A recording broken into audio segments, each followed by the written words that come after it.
Today I'm going to be talking about Sbar. Sbar is an acronym that we use to report clinical scenarios. Many a times, as a house officer or a medical officer, you might be in a position where you want to escalate, a particular clinical scenario, and how to report the case to your superior. For example, as a house officer, you want to talk to your registrar or your senior registrar, say you're on call or something. How do you escalate cases to your senior registrar or registrar that will be articulate enough, that will be concise enough, and will still pass the clinical message across so that your patients can get effective care? And that's where Sbar comes in. Sbar actually is an acronym. It stands for situation, and I hope you can see my hands very well here. So situation, all right, so background, assessment, and R will be for recommendation. All right, so this, don't mind my handwriting now, but this is what Sbar actually stands for. So in every clinical scenario that you want to escalate, by escalate I mean you want to tell your superior about it, this is a very good approach to discuss those kind of situations. So at the S, as I said earlier, stands for situation, background, assessment, and recommendation. So what are they like? What really makes up the component of this? So for every time you call, so say for example, I'm on call and I want to speak to my senior registrar about a particular patient. The first thing you do is you introduce yourself. Hello, sir. My name is Dr. Peter. I'm calling from the ICU. All right. So your name and your report, the name of the reporter, and then where you are calling from. Okay. So the background. What are you calling about? So I'm calling about the 27-year-old man. All right. So who was admitted, a few days ago on account of. Right. So now we're giving the background already. So when you're giving the background, it's important that you give, the diagnosis and the history, the patient presented with, as long as, as well as days on admission. All right. So days on admission. In addition to that, it will be good for you to add the treatment that, the patient has had so far. Don't worry, we're going to do a simulation. Actually, we're going to do an actual clinical scenario so that you can appreciate Sbar more. So the treatment so far, all right. Then another thing that will be important will be the assessment. Like, what do you think? Okay, so from what you presented so far, you think. So I think, all right. So I'm leaving it as open statements that we can complete.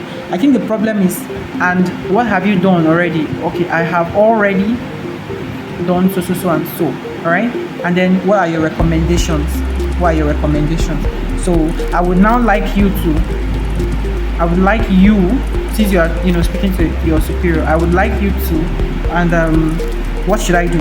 This should be your last comment anytime you speak to your superior. What should I do? At this point, you need their input. That's why they are your bosses, and it's important that you especially as a young clinician, it's important that you actually ask this question. One, it's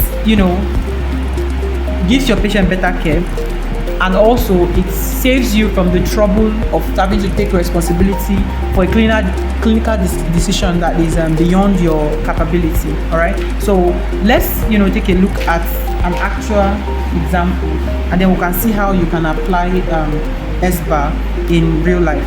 All right, so I'm going to use an imaginary scenario. So now I'm just imagine you are my you're my senior registrar. Now you watching, you are my senior registrar, and I want to use Sbar. Okay, I want to report a situation to you using Sbar. All right, so remind me what Sbar stands for again. Situation, background, assessment, and recommendation. Okay, so let's try this. So S. Hello, sir. My name is Dr. Audu. I am calling you from the male medical ward, and I'm calling about Mr. John Doe. So Mr. John Doe is a 27-year-old man who was admitted 4 days ago on account of several episodes of vomiting and loose stool. He's currently being managed for typhoid enteritis, and he's on IV fluids and antibiotics, ciprofloxacin, and metronidazole. However, I'm concerned about the patient because about 30 minutes ago he started having several episodes of vomiting as well, and 2 episodes of loose stool. So now you are done with your situation now. So what's the background? You have also given us some of the background by telling us, how long the patient have been on admission and all that.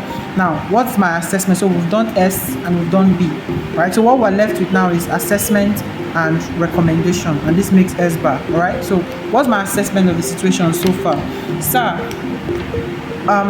I think the problem is the patient is reacting to ciprofloxacin, because the patient confided a history in me that he took ciprofloxacin about 3 years ago and had similar reactions of vomiting and loose stool.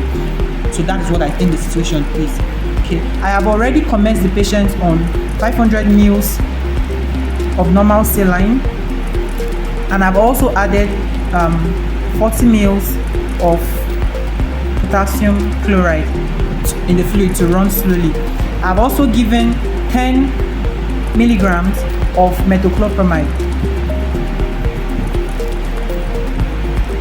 Sir, I would like to change, now this is your recommendation at this point, all right? So sir, I would like to change the antibiotics from ciprofloxacin. I would like to discontinue ciprofloxacin and commence the patient on another antibiotic. Sir, what would you recommend that I do in this particular situation? And your senior registrar, being a chief, being more experienced than you and being, your boss, will give you his recommendation. Now, if you were my senior registrar, I'm putting it up to you, what are you going to do? All right, what I'll let you do is, first off, I'll tell you that 500 mils of normal saline with 40 milligram of potassium chloride is too much. So the first thing I'm going to say is increase the IV fluid to 1 liter of normal saline. All right, and I will tell you to give it fast. All right, and then I'll tell you to start another liter of normal saline when that particular normal saline that you found is already done. And in this fluid, I'd like you to add 30 millimoles of potassium chloride. I'll tell you to discontinue. All right, I'll tell you to discontinue ciprofloxacin, given the patient already has allergic reactions or has drug reactions to ciprofloxacin, and I'd like you to continue.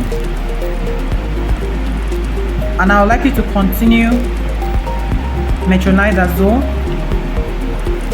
However, I'd like you to start doxycycline, and this time I'd like you to start the patient on herbs doxycycline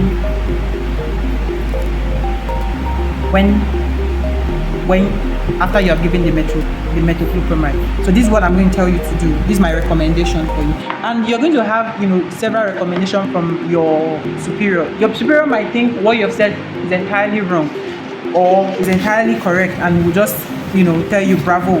But once again, just to round it up, we've talked about Sbar, and I told you Sbar stands for, is an acronym for escalating and reporting clinical scenario.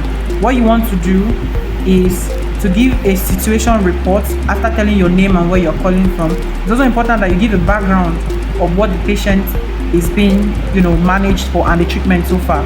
What are your assessments after looking at the patient? What are your recommendations? And then I think you'll be home and dry. Thank you very much for watching. Look forward to seeing you in our next video.